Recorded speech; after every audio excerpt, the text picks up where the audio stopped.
আসসালামু আলাইকুম। থাকছে সেই ধর্ষণ মামলা, চলুন আমরা বিস্তারিত জেনে নিই।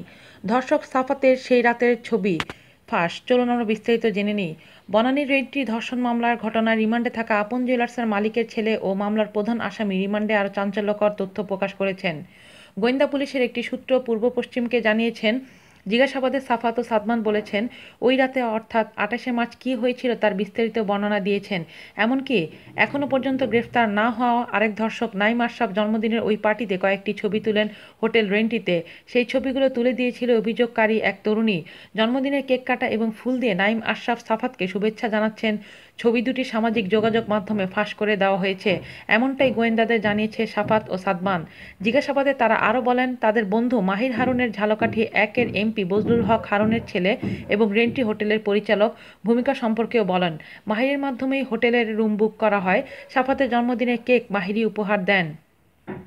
রুম বুক করা হয় হোটেল ডিরেক্টরের বন্ধু পরিচয়ে। সে রাতে সাফাতের জন্মদিনের অনুষ্ঠানে অভিযুক্তরা ছাড়া ৩ তরুণী ও এক তরুণ উপস্থিত ছিলেন। তারা হলেন ধর্ষণের অভিযোগ আনা ২ তরুণী এবং তাদের বান্ধবী স্নেহা ও বন্ধু শাহরিয়ার। ইতিমধ্যে শাহরিয়ারকে জিজ্ঞাসাবাদ করেছে গোয়েন্দারা। তার কাছ থেকে ওই দিনের ঘটনার কিছু গুরুত্বপূর্ণ তথ্য মিলেছে। তবে সেদিন জন্মদিনের অনুষ্ঠানে উপস্থিত ছিলেন সাফাত, নাইম ও সাকিফের বান্ধবী নাজিয়া ও তানজি আলিশাও। ভুক্তভোগীদের কাছে তাদের চালচলন সন্দেহজনক মনে হয়েছে। জিজ্ঞাসাবাদের জন্য তাদের ডাকা হতে পারে জানিয়েছেন তদন্ত সংশ্লিষ্ট এক কর্মকর্তা। এছাড়াও সে রাতের ঘটনায় আগে পরে সাফাতের কল লিস্ট যাচাই করে ফোনালাপ সংগ্রহ করা হয়েছে। তা থেকে কিছু গুরুত্বপূর্ণ তথ্য পাওয়া গেছে বলে দাবি করছে সংশ্লিষ্টরা। আজ এ পর্যন্তই। আল্লাহ হাফেজ।